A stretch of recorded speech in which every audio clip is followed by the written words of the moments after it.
The most satisfying sound in the universe, Fleet Commander Zarix had always maintained, was the precise moment when a planet's defense grid failed.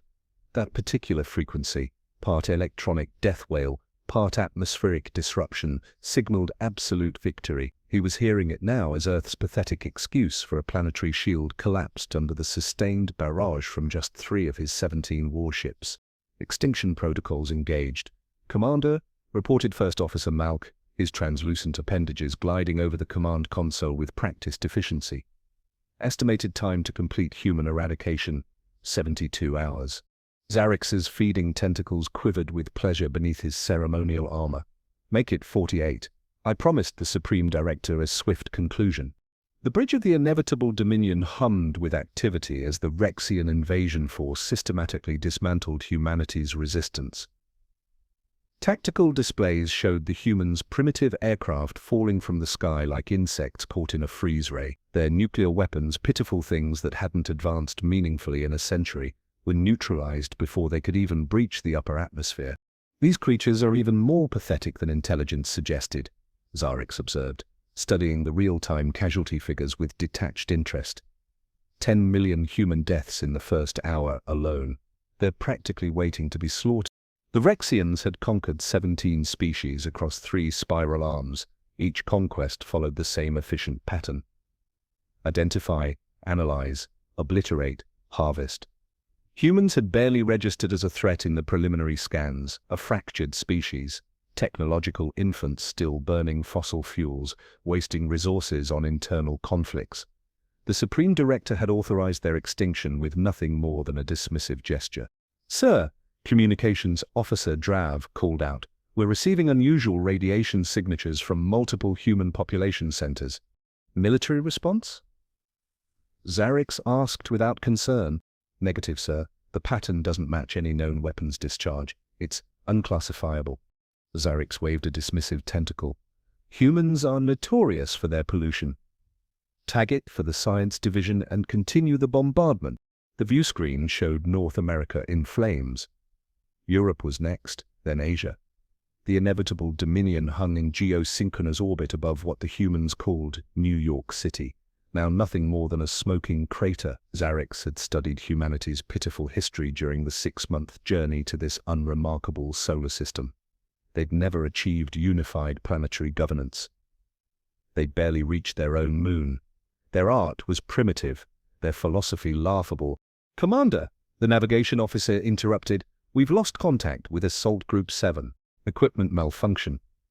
Zarix replied immediately. "Recalibrate the comms array." "Already attempted, sir. 800 troops, 3 heavy carriers. Just gone. Last transmission indicated successful deployment in a region called Montana." Zarix felt a flicker of irritation. "Deploy a scout drone. Probably atmospheric interference." "Yes, sir. Also, the Relentless Purge is reporting power fluctuations. Captain Vrol requests permission to temporarily withdraw to stabilize their core." That was unusual. The Relentless Purge was their newest destroyer, equipped with a quantum fusion reactor that could power a small sun. It didn't experience fluctuations. "Denied," Zarix said. "Tell Captain Vrol to run diagnostics while maintaining position." 15 minutes later, the Relentless Purge went dark. No distress call, no explosion. It simply disappeared from all sensors. "Sir," First Officer Malk's voice had taken on an unfamiliar edge. "We've lost contact with 6 more ground teams. And the scout drone. The footage doesn't make sense." "Show me," Zarix ordered. The main screen flickered to life, showing Montana's rugged landscape. Everything appeared normal at first. Forests, mountains, the scattered remains of human dwellings. Then the camera jerked violently. For 3 seconds, something moved across the frame. Too fast to identify, too deliberate to be natural. The drone's sensors registered a massive electromagnetic pulse, then nothing but static. "Equipment malfunction," Zarix repeated, but the conviction had drained from his voice. "Sir," the tactical officer's voice was barely a whisper, "we're detecting movement inside the ship." "Impossible. Our shields prevent any form of—" "Not outside forces, sir. Something inside the walls." An alarm began to sound. Not the familiar alerts of battle stations or enemy engagement, but something their ships rarely used: internal threat detection. "This is absurd," Zarix declared, rising from his command chair. "I want a full security sweep." The lights on the bridge flickered once, twice, then stabilized. In that brief moment of darkness, every officer on the bridge would later swear they heard the same thing: the sound of human laughter directly behind them. Zarix felt something he hadn't experienced in his 37 cycles of military service. He felt afraid. Commander Zarix had seen the collapse of civilizations before. He'd overseen the systematic destruction of worlds far more advanced than Earth. But he'd never witnessed the collapse of his own forces until now. "Status report," he demanded, his voice tight with suppressed panic. 23 ground teams unaccounted for," First Officer Malk replied, his usual calm replaced by clicking mandibles. "The relentless purge remains dark. We've lost contact with the merciless virtue and the eternal subjugation. Internal sensors are detecting anomalies." "What kind of anomalies?" Zarix's feeding tentacles had gone rigid with tension. "Movement within sealed compartments, temperature fluctuations, audio disturbances." "And the humans?" "Ground forces report resistance has increased, but not in expected patterns. Not military. Something else?" Zarix slammed his appendage against the console. "That's impossible. Their defenses were neutralized in the first wave." "Sir," a trembling voice came from the sensor station, "we found Assault Group 7. The main view screen activated." Zarix's inner eyelids closed reflexively at the image. 800 elite Vrexian soldiers, the most formidable warriors in 3 spiral arms, lay dismembered across the Montana landscape. Not just killed, dismantled, methodically taken apart. "Analysis?" Zarix demanded. "Unknown weapon signature, no blast patterns, no radiation. Each soldier appears to have been manually disassembled." "Manually?" Malk's voice cracked. "By what?" "Humans don't possess the strength to—" "Sir," the communications officer interrupted, "we're receiving a transmission from the surface. Put it through." The screen flickered to show a single human male, standing amidst the carnage of Assault Group 7. Average height, unremarkable features, no visible weapons or technology. "Hello up there," the human said, smiling directly into the camera. "We've been waiting for you." The transmission cut abruptly. "Track that signal," Zarix ordered. "Unable to locate, sir. It's everywhere." Zarix turned to his security chief. "Deploy all remaining ground forces to that location." "I want that human captured." "Sir," the tactical officer interjected, "night cycle begins in 20 minutes for that region. Recommend postponing until—" "I don't care about their primitive day-night cycle. Deploy now." 4 hours later, Zarix stared in disbelief at the feeds from his troops' helmet cameras. Darkness, confusion, screaming. The feed from one soldier showed a human child standing alone in a field, beckoning. When the soldier approached, something moved behind him, too fast for the camera to capture. The feed went dead. Another camera showed 3 soldiers investigating an abandoned structure. Something knocked on the door. When they opened it, there was nothing visible until the camera panned down to show hundreds of severed Vrexian limbs arranged in a perfect spiral pattern. One by one, each feed terminated. Zarix's hands trembled as he keyed the comm. "This is Commander Zarix to all ships. Withdraw ground forces immediately. Prepare for orbital bombardment." Static was his only answer. "Sir," Officer Malk's voice had dropped to a whisper, "we're detecting movement on Deck 7. Security teams aren't responding." Zarix activated the internal security feed. The corridor on Deck 7 appeared empty. Then something flickered across the screen, a shadow moving in impossible ways, as if the laws of physics were merely suggestions. "Seal all bulkheads," Zarix ordered. "Lock down the bridge." The lights flickered again.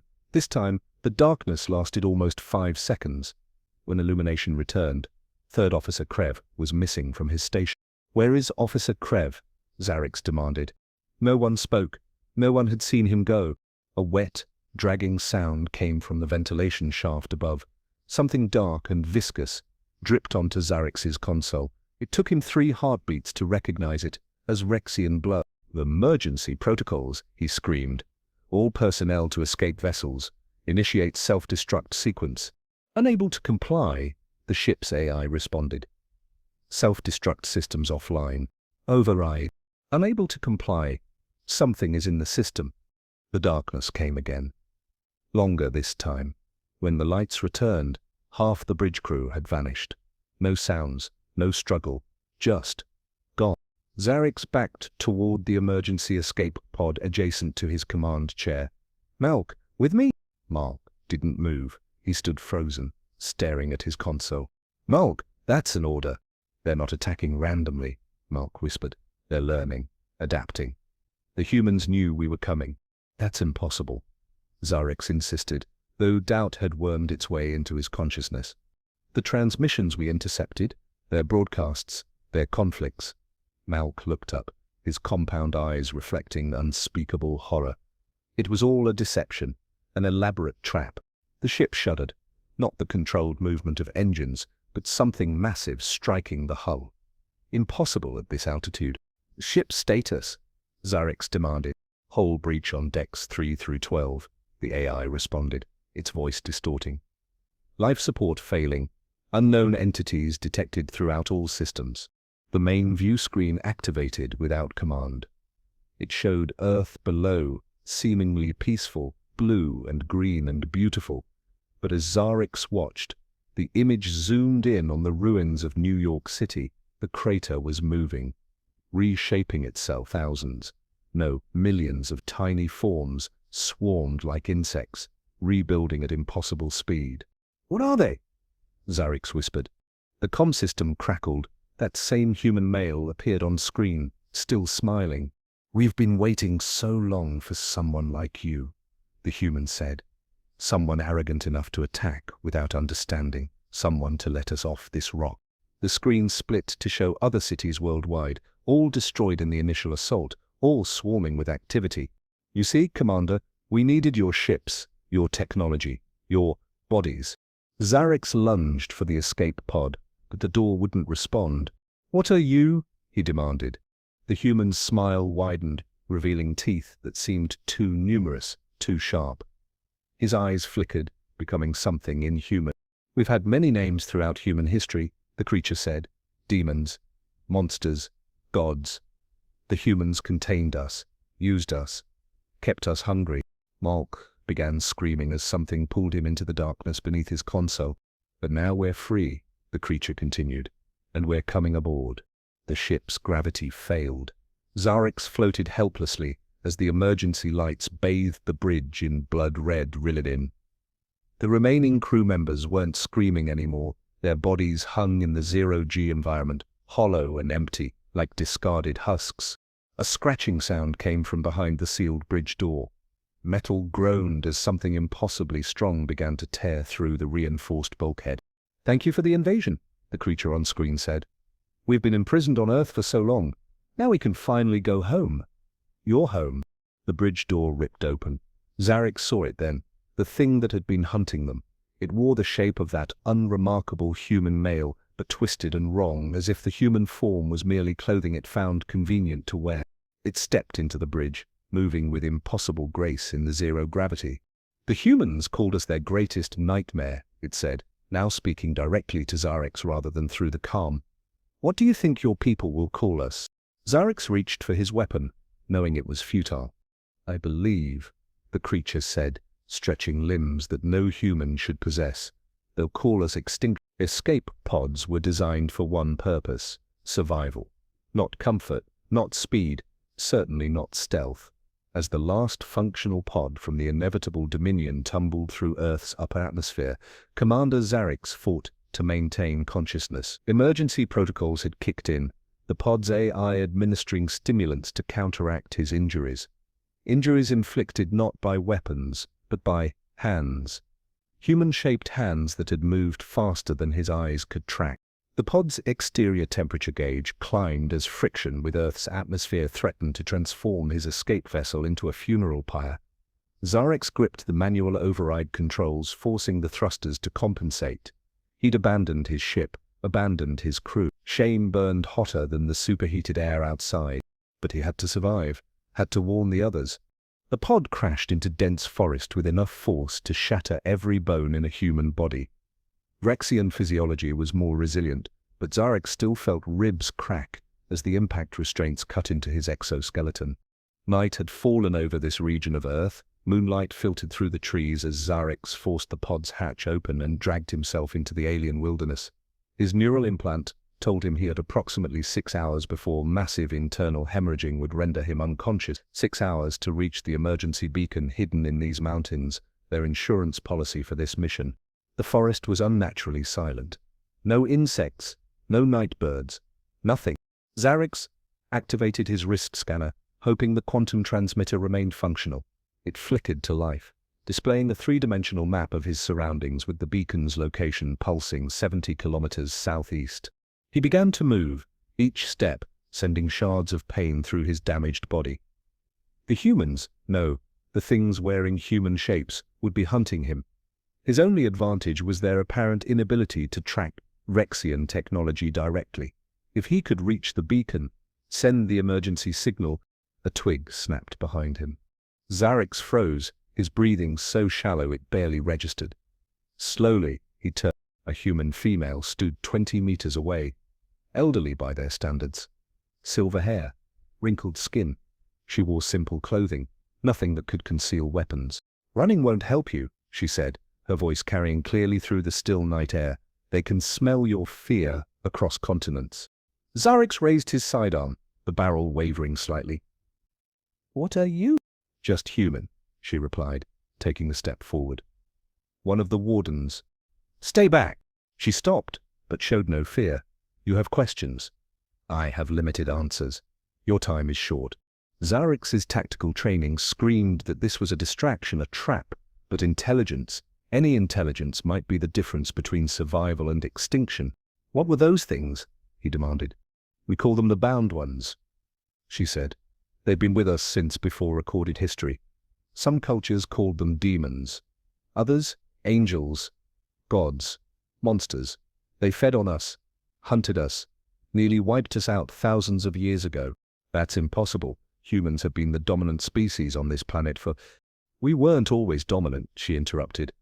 "We were cattle, prey, until we found a way to bind them, contain them, make a pact." Zarex's implant beeped a warning. 5 hours remaining. "Your planetary defenses," he said, the horrifying truth dawning on him. "They weren't to keep invaders out. They were to keep the Bound Ones in," she confirmed. "The nuclear arsenals, the satellite networks, all designed to maintain the Great Binding. A prison spread across every continent, reinforced over centuries. But we destroyed them, your defenses." She nodded, a sad smile crossing her weathered face. "You broke chains that took us millennia to forge, and now they're free. Not just here, but everywhere we've settled. Mars, Europa, Titan, all the containment systems, linked through quantum entanglement, all failing simultaneously." Zarex's third heart began to beat irregularly. "Why are you telling me this?"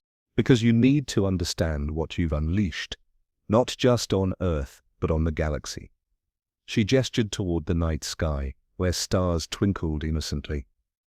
"They've been trapped here for 50,000 years, hungry, angry, and now they have your ships, your technology." A distant scream echoed through the forest, inhuman in its intensity, recognizable as the death cry of a Rexian warrior. "They're coming," she said calmly. Zarex turned and ran, abandoning any pretense of stealth. Pain lanced through his body with each desperate stride. The forest seemed to close in around him, branches reaching like skeletal fingers. His neural implant mapped the quickest route to the beacon, but every shadow now concealed potential death. He ran for an hour before his body began to fail. Blood leaked from between his armored plates, his vision blurred. Still, he pushed forward. The beacon lay in a small clearing ahead, disguised as a weather monitoring station. Zarex collapsed beside it, fumbling with the activation sequence. His claws, once so precise in combat, now trembled uncontrollably. The device hummed to life, its quantum transmitter powerful enough to reach the nearest Rexian outpost. Zarex keyed in his authentication code and began the emergency broadcast. "This is Commander Zarex of the Extinction Fleet," he gasped into the recorder. "Earth mission compromised. Do not send reinforcements. Repeat, do not." A shadow fell over him. He looked up to see that same unremarkable human male standing at the edge of the clearing. "Hello again, Commander," it said, smiling that terrible smile. "Sending a message home?" Zarix raised his weapon and fired. The energy blast should have vaporized any organic matter instantly. The creature didn't even flinch as the beam passed harmlessly through it. "We've had millennia to study human technology," it said, stepping closer. "Your weapons are similar in principle, just more advanced versions of the same flawed design." "What do you want?" Zarix demanded, knowing the answer. "Everything," the creature replied. Its form rippled, like reality itself was struggling to contain whatever existed beneath the human disguise. "But first, your worlds, your people, so much fresh terror to harvest." Zarix lunged for the beacon, desperate to complete the warning transmission. His claws scrambled across the control panel, seeking the emergency purge button. If he could just destroy the Rexian navigational data stored within. The creature moved, or seemed to move. One moment it stood meters away, the next it was upon him, not attacking, just watching with curious eyes that were no longer human. "We want you to finish your message," it said softly. "Tell them everything. How Earth fell so easily. How humanity barely resisted." "You're lying," Zarix gasped. "I won't help you lure my people here." The creature laughed, a sound like breaking glass and screaming children. "You still don't understand. We don't need them to come here." It leaned closer, its breath carrying the cold emptiness of deep space. "We're already on your ships, already headed for your worlds. Your message is just entertainment. We want them afraid before we arrive." Zarix's blood ran cold. "Impossible. Our fleet is ours now," the creature finished. "Every ship, every weapon, every communication system. The ones in orbit are already gone, jumped to lightspeed hours ago." The neural implant gave its final warning. "Critical system failure imminent." "I won't help you," Zarix whispered. "You already have," the creature replied. It gestured at the beacon, which was now transmitting continuously.